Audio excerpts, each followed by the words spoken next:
I am going to turn then to Seth Kalichman. Some of you know Seth. Seth is our plenary speaker this morning. His bio is in your packet, so you can get the full information on his background, or some of it. I imagine that there's a lot more to say about Seth than we've included in this scant bio sketch. Seth is a professor in the Department of Psychology at the University of Connecticut. He also holds a position as director of SHARE, working on HIV research in an organization that's located in Atlanta, I believe. And his research has focused on both prevention and care for people with HIV. He has worked mostly in the South in this country and also in South Africa. He has published prolifically. He has over 200 peer-reviewed publications and has received multiple distinguished awards. So I am happy to introduce Seth and to say that I think that the topic that he is presenting this morning, I know is of keen interest to everyone here. It's almost unfathomable to think that people would deny the existence of AIDS and dissuade people from receiving testing and counseling and care, but in fact that is happening right here in the United States and in other countries, and that is the topic of Seth's presentation. So Seth, would you come up? Thank you.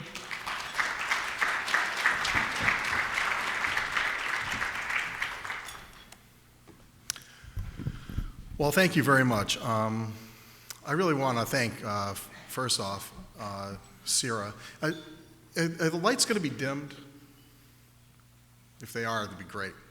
I'd like to thank CIRA for organizing this incredibly beautiful book launch for me. Of course, no one at CIRA knows that this is a book launch for me, but they do now.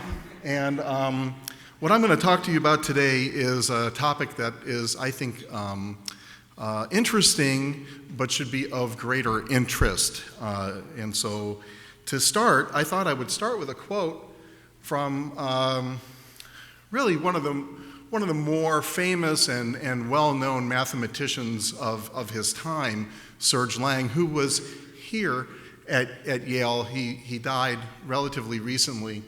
But Serge Lang was an advocate and an activist for intellectual freedom in science.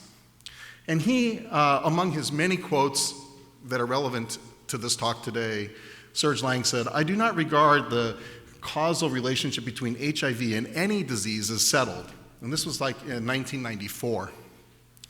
"I have seen considerable evidence that highly improper statistics concerning HIV and AIDS have been passed off as science, and that top members of the scientific establishment have carelessly, if not irresponsibly, joined the media in spreading misinformation about the nature of AIDS. We just don't really know that much about HIV and can't conclude that it causes AIDS." Yale professor in mathematics. But we all know that HIV causes AIDS, right? Do we? Everything that we know about AIDS and everything that we believe about HIV causing AIDS is why we're all here today, right? It directs us towards testing. I've picked up a pamphlet, there are many of them outside the door, urging people to get tested, which directs us towards treatment, which directs us towards prevention, right? That's our world, right? But what if everything that we think we know about AIDS actually isn't true? Now, throughout this entire presentation, I've got a lot of graphics. They're all taken from the internet. Okay, I didn't make any of them up. There's an organization called Rethinking AIDS, and they say that there are over 2,000 scientists, and they list their names on their website. Scientists, professionals, academics that are on record as questioning the very theory that HIV causes AIDS. So they say that many experts contend that AIDS is not fatal, incurable, or caused by HIV. They say that most AIDS information we receive is based on unsubstantiated assumptions, unfounded estimates, and improbable predictions. And they say that symptoms that are associated with AIDS are easily treatable, actually, by non-toxic, immune-boosting, herbal, natural means. Now, we often associate this movement, and it is a movement, with a biologist at the University of California, Berkeley, Peter Duesberg, because he was not the first, but among the first, and certainly the most credible, and certainly the most visible scientist to question the link between HIV and AIDS. Peter Duesberg is a member of the National Academy of Sciences. He was appointed to the National Academy of Sciences because he was the first scientist to map the first oncogene, the first cancer-causing gene. It is a lifetime appointment. Once you're in the National Academy of Sciences, they can't take that back. Shortly after this discovery, Peter Duesberg recanted and said, you know what, I was wrong. And actually, there is no genetic basis for cancer. Oh, and by the way, retroviruses like that HIV that Gallo says he discovered, they cannot cause disease. And he said both of those things in one article published in Perspectives in Cancer Research. Very esteemed. But I think it's always best to let these guys sort of speak for themselves. So this is an excerpt. Let Peter Duesberg tell you himself. Science in this country and science in the world used to be democratic. All voices could be heard to find the truth.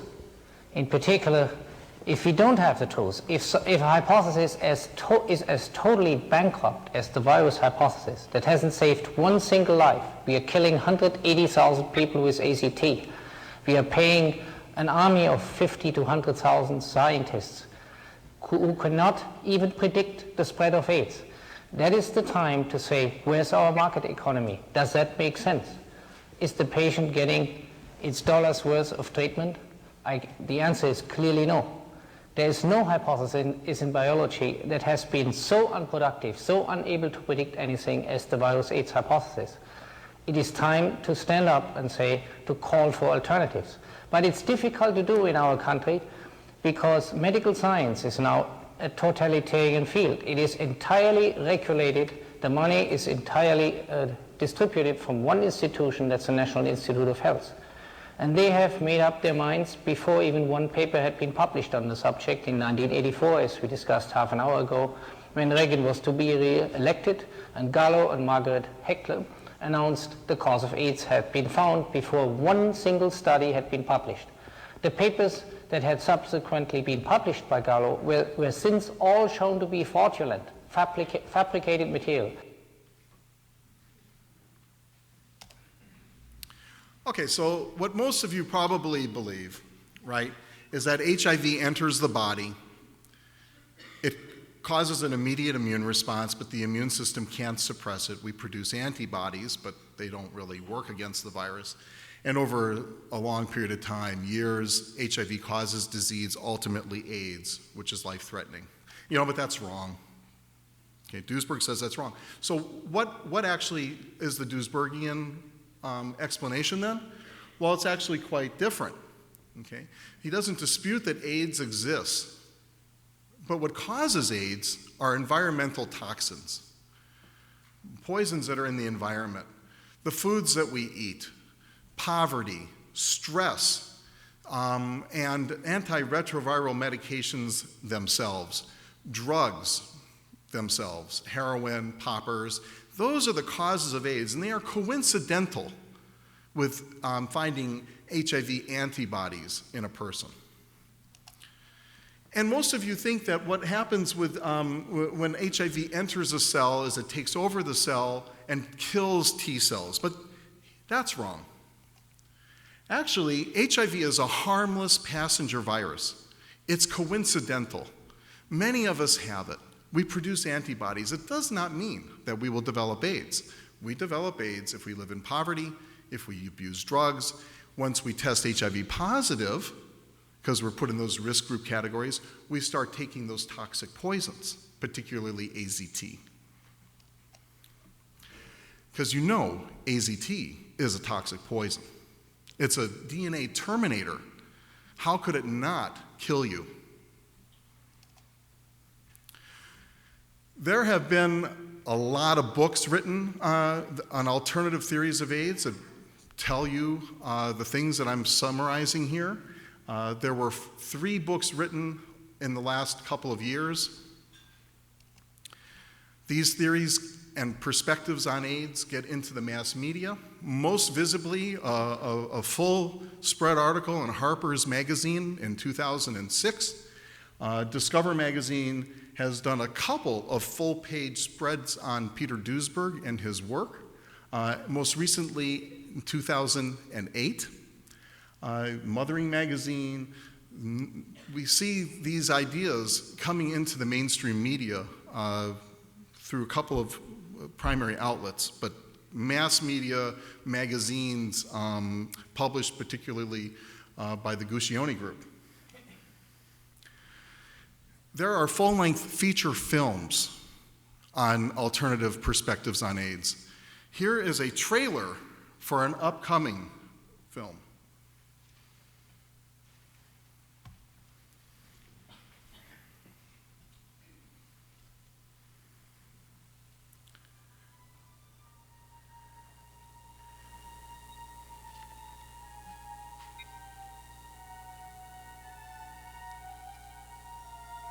Do you remember Ryan White? Ryan White was born a hemophiliac in 1971. He received numerous blood transfusions for his condition.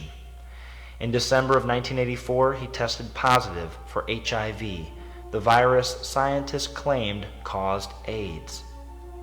Ryan White began to take powerful and poisonous drugs to combat the virus, including a failed cancer drug known as AZT. Ryan White lived his life on the run, ostracized by friends and neighbors for his diagnosis. Ryan White never had a girlfriend. Ryan White never grew up and had a career, a home, and a family of his own. In 1990, at the age of 18, Ryan White died in a hospital bed. When he was buried, Ryan White was called a hero in the battle against AIDS. The only problem is, Ryan White did not die of AIDS. Ryan White was murdered.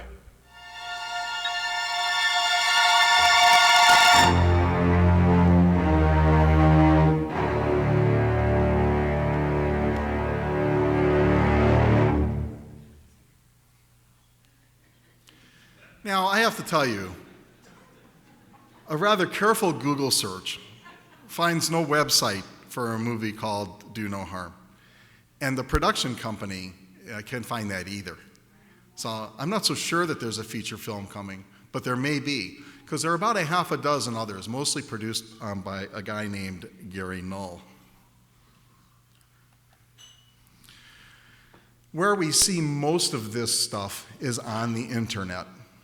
And it's actually quite visible. Any Google search having to do with anything looking for AIDS information is going to pop up multiple possible websites. Some of them are much more visible than others. Rethinking AIDS and Alive and Well are probably the most visible. But there are multiple websites from around the world, on every continent, except for Antarctica, yet, so far. So what is this stuff? Well, it really is denialism. Okay, and denialism is differentiated from denial. We all know that denial is a psychological process that people go through when they're facing a traumatic event, and they just can't face reality. But ultimately, they snap into reality. It gives us a kind of a buffer period, a period of time where we can sort of adjust, right? That's denial. Denialism propagates myths and essentially creates a facade of reality that doesn't line up with the facts while disputing and refuting the facts. And AIDS denialism is just one type of denialism.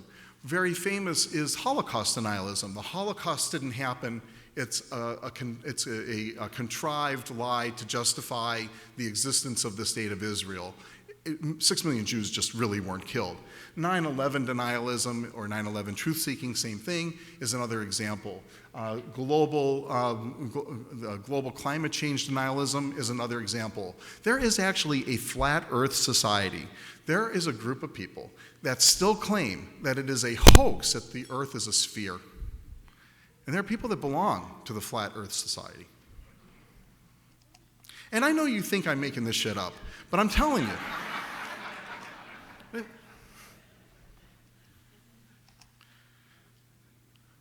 Let me tell you a little bit more about this, because what we've done here is experienced I think we've experienced a computer freeze. Okay.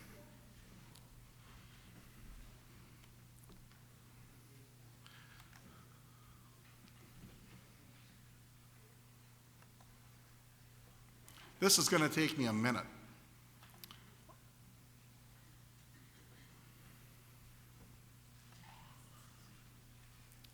Less than a minute. So most of this stuff is found on the internet. And that normally, there's sort of like the internet's a wild, wild west, right? And so we often don't pay attention to sort of the junk that's out there. And resume slideshow. Yeah, okay. And that's been part of the problem, is that we have ignored this stuff. But it is rampant, particularly on the internet. I want to show you this brief. It's about 4 or 5 minute snippet that gives you a sense for a lot of the key players and what they're telling people. The doctor says, okay, yes, we have here sick people and we treat them, we try to treat them, but we only treat them because we hear from them they have a deadly virus, not because they are sick. Most of them are completely healthy. They are just afraid. So lots of people come in, they'll be taking the medications and they're looking gaunt, their skin's turning funny colors, they're real anemic, they're weak, sometimes coming with canes. They do a little research on their own. We don't tell them what to do. We're about self-empowerment, self-responsibility, taking charge of your own life and health. They begin doing that, they get off the medications, color starts coming back, they start putting on the weight, they start feeling better. But there's a lapse, they get afraid again, they start taking the medications, we watch them start shrinking up again, they start looking gaunt, they start getting pale again, they start getting weak. Then they go, oh, maybe I should be doing this. They get off, they start coming back again. You actually watch this, and it's coordinated with taking these medications. It's just unmistakable. One of the biggest things that's missing in science today is common sense. 1987 was the year that there was a big rise in the mortality rates of HIV-positive hemophiliacs. 1987 was also the year that AZT was introduced as a therapeutic for AIDS and also administered to hemophiliacs who were HIV positive. And I'm pretty convinced that the rise in the mortality of these hemophiliacs is a direct consequence of the toxic effects of the AZT. AZT was so toxic in the 1960s that it was never used in humans. In fact, it was so toxic it was considered worthless. That's why they didn't even patent it. I'm also concerned with the growing number of states that are passing laws requiring pregnant women to be tested for antibodies to HIV. Following the passage of these laws, it's a short step to compelling or intimidating these women to take these poisons and also to give these poisons to their babies. When a woman is pregnant in this country, she's told not to be around cigarette smoke, drink coffee, alcohol. Yet we're telling a woman who tests positive on a non-specific test for antibodies that may or may not have anything to do with HIV that the only reasonable response is to take a drug that terminates DNA chains as they're forming, that causes immune suppression, anemia, seizures, muscle wasting, that causes damage to the mitochondria of the cells, that has been shown to produce infants with incredibly horrible birth defects ranging from webbed fingers to misshapen heads to holes in their chest to mental retardation. This is wrong. Women who test HIV positive and are pregnant are having their children taken away from them or being threatened with loss of custody if they don't comply with what the Centers for Disease Control acknowledges are recommendations for therapy and protocols. Testing HIV positive when you're pregnant can be simply a result of being pregnant. One of the first cross reactions on HIV tests that were ever noted was pregnancy itself. You have a self-fulfilling prophecy. The more people are treated against AIDS, the more people will eventually develop AIDS from it. And then the perfect excuse is delivered with the medication. You can say, Jesus, if I hadn't medicated you, you would have been sick even sooner and would have died sooner. But thanks to my medication, you are only getting sick now, and we're giving you even more medication. We need more money to develop further medications that have yet to cure the first AIDS patients. The old paradigm in science is first you find the cause and then you treat the cause. Well, with AIDS, we have violated both. We have assumed the cause, have never proved it. We have assumed it was infectious. We have assumed among all infectious agents, this virus does it. We have been unable to prove it. And we have cured and cured and cured against this virus, with the result of 600,000 patients, 350,000 dead, and not a single cure in sight. We are claiming more and more money to continue the same vicious cycle. Who really benefits from the billions upon billions of dollars spent each year on AIDS research?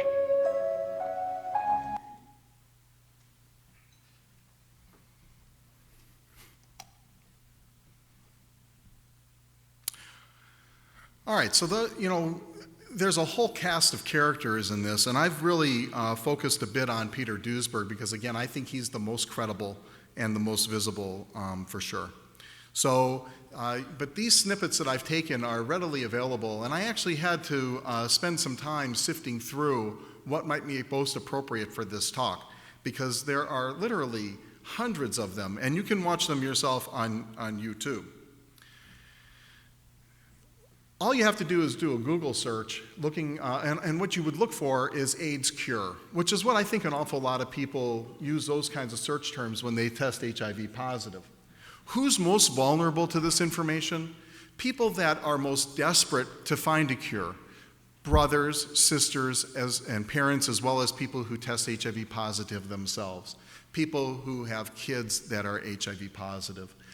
People who want to believe that HIV does not cause AIDS. I think we all would like to believe that actually HIV is harmless, and if you have these antibodies, it doesn't mean that you have to go through tests, you have to tell people, you have to experience stigma. We would all like to believe that, and that's an element of denial that denialists propagate. And people who are disadvantaged, particularly people with less internet savvy and people who have less treatment literacy, are more vulnerable to this information. We did a study a while back where we compared two different pieces of information that we found from the internet. We compared people with HIV infection, over 400 people, read these two snippets from the internet. And we had them rate them in terms of their credibility and believability and their importance. One of these websites was from the Journal of the American Medical Association, very credible information, and another was taken from a website that we found that proclaimed to have a cure for HIV/AIDS by ingesting a serum made from goat's blood.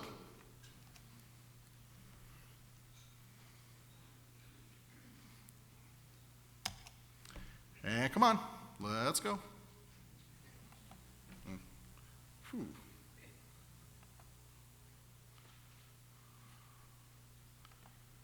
Okay. And in that study, what we did was we had a whole bunch of factors that we used to predict these credibility ratings. And these are the credibility ratings being predicted for the goat's blood serum snippet, right? And what we found was that people with lower education, African Americans, and people who had more information avoidance and used avoidant coping more, which is indicative of being in a somewhat denial, were predictors of rating goat's blood serum as a credible, believable, important piece of information about HIV/AIDS. AIDS denialism undermines our efforts to get people tested. There's no question. What they say is that the test is invalid, and they provide information from the testing kit instructions themselves to make that case. They undermine our efforts to treat people. These are some of the better graphics that have actually been done by a group called Adbusters. It's a professional advertising agency that's gotten into this. And so if not antiretrovirals, then what? What's the alternative then? There's no disputing that there are millions of people suffering from AIDS, particularly in Africa. But what's the AIDS being caused by? Poverty, stress, and antiretrovirals. So what's the alternative? Good nutrition and vitamins. There are a lot of culprits in this.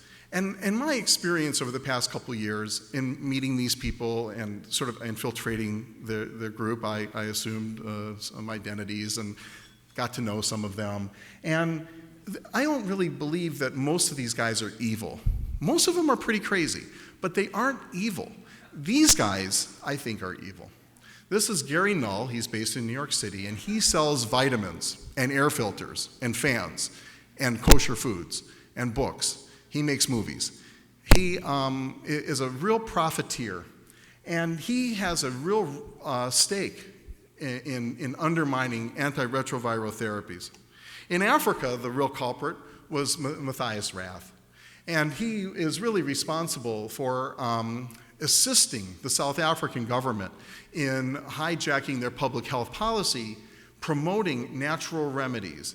Matthias Rath is a German-based vitamin entrepreneur.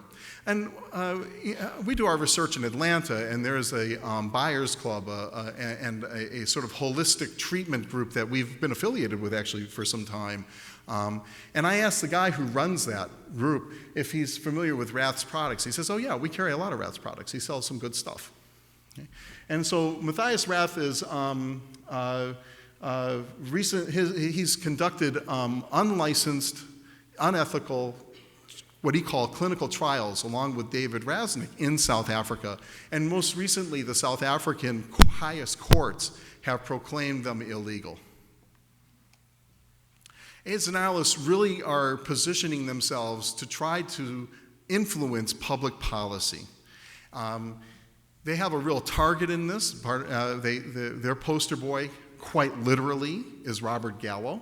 And April 23rd, which is coming up, is Rethinking AIDS Day. It's a national holiday that they proclaimed to get people to sort of be more aware of the hoax that's being put on the world about HIV/AIDS. April 23rd commemorates the press conference in which Robert Gallo announced the discovery of HIV. That's what's significant about April 23rd. And there are events happening all over the country, actually all over the world, on April 23rd, commemorating Rethinking AIDS Day. Denialists have had some impact in this way.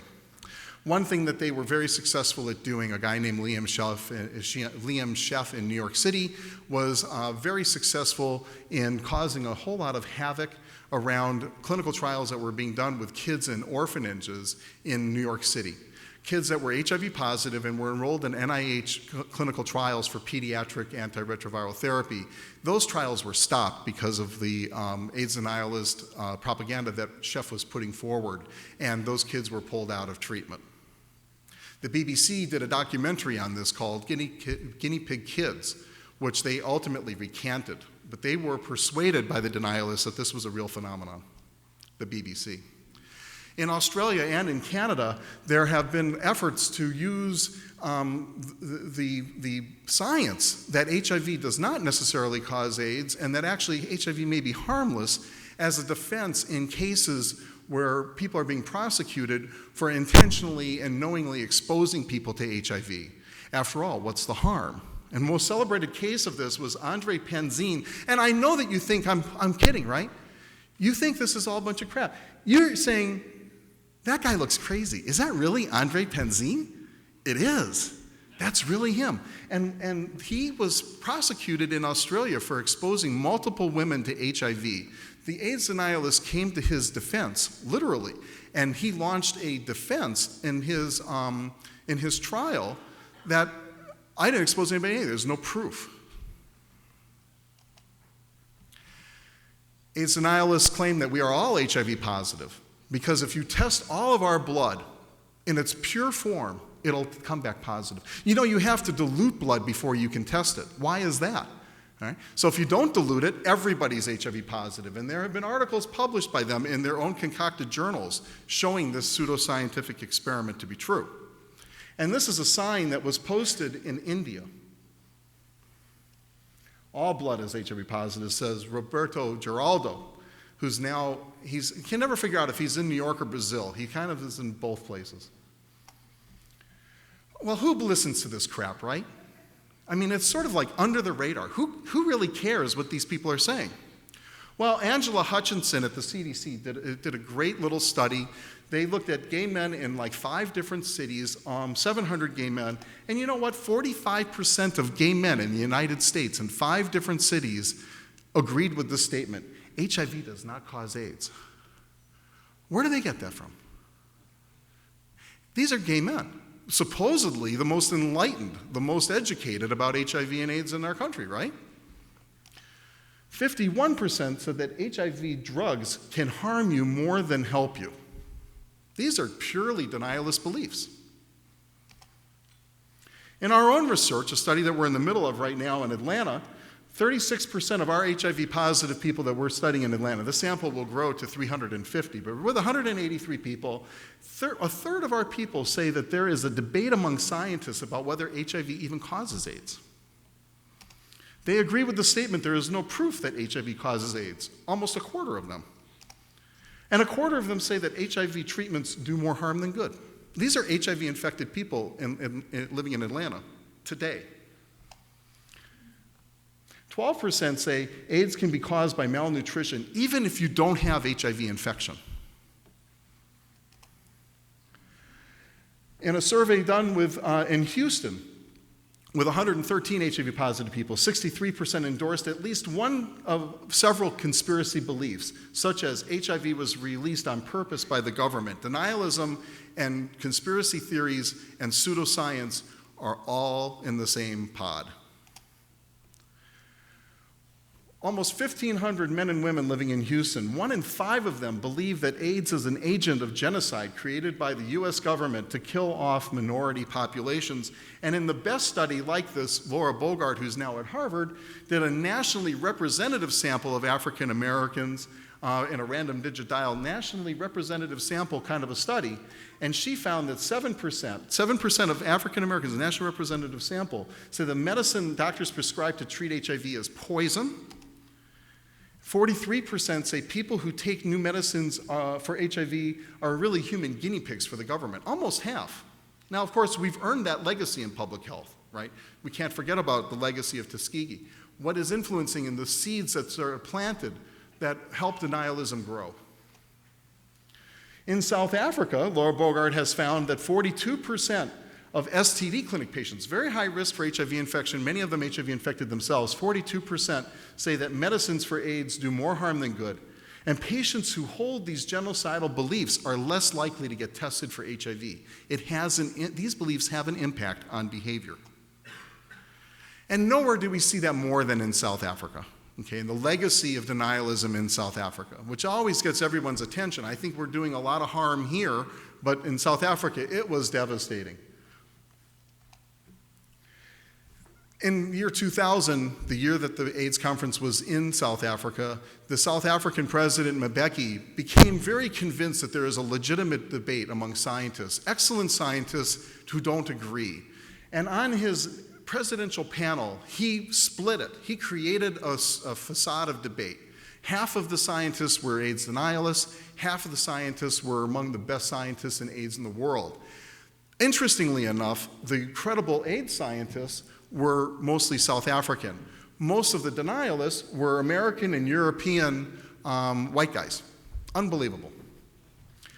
And these are the real players in AIDS denialism.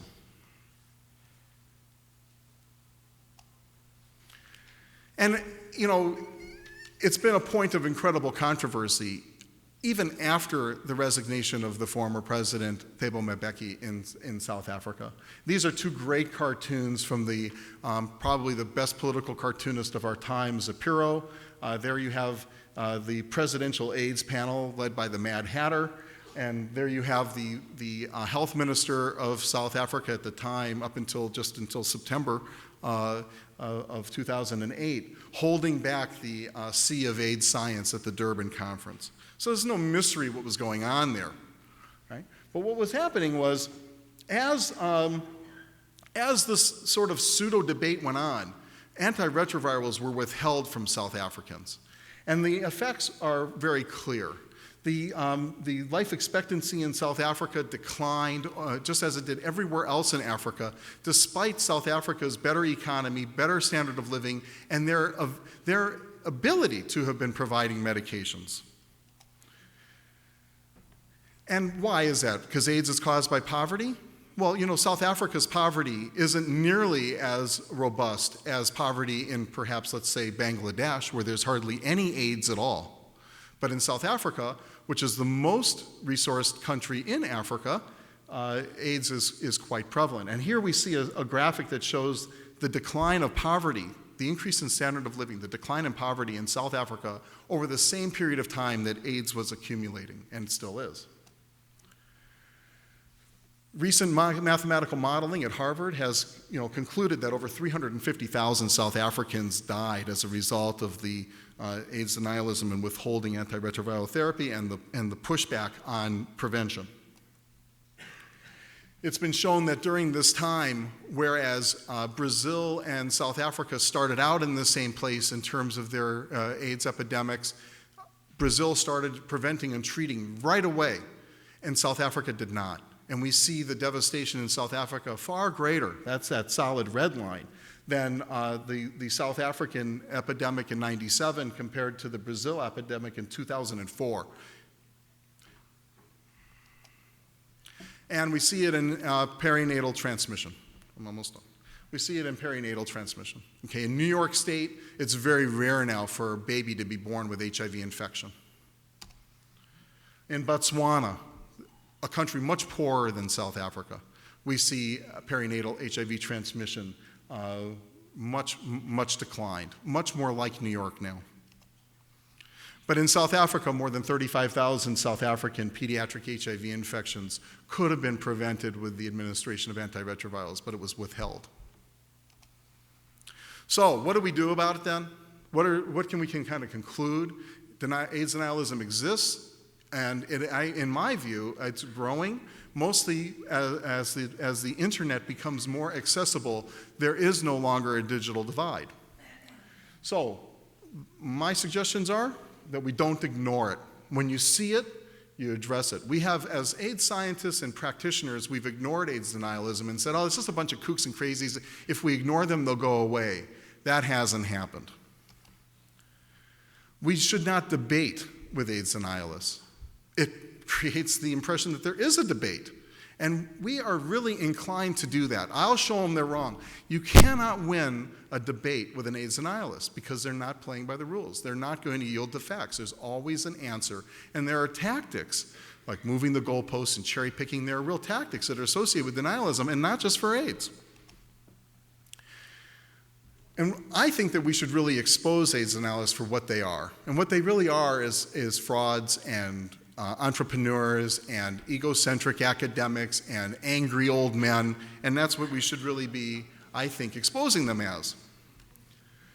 We should teach internet critical thinking skills to our participants and our clients. They should be able to separate the crap from the good stuff.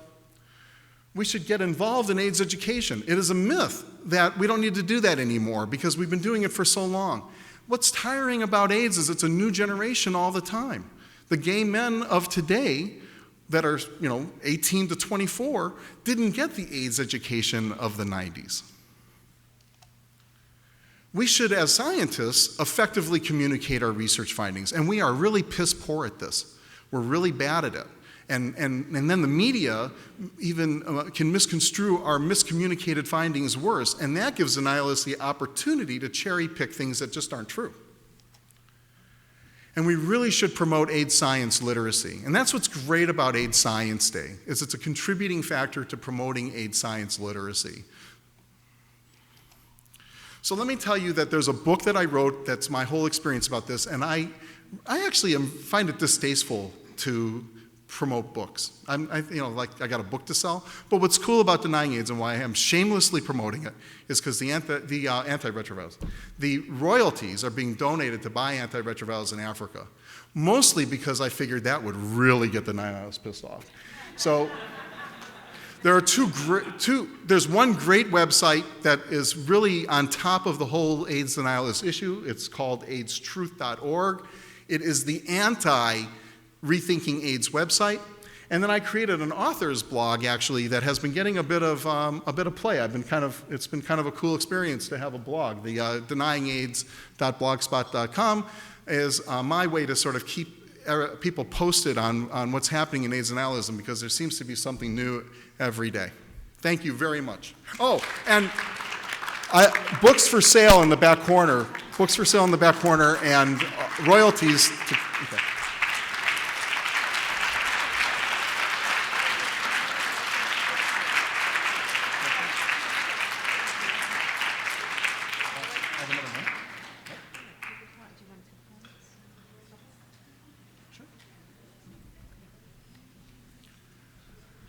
I guess there's a little time for questions? Yeah, a few minutes, 5 minutes or so. If anybody had a comment or question for Seth? No? I guess you stunned them.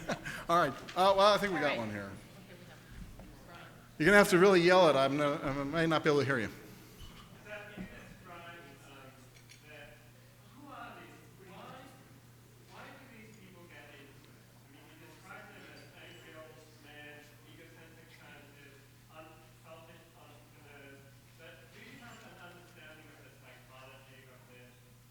Yeah, and the real deal here is that it's a mixed bag, okay?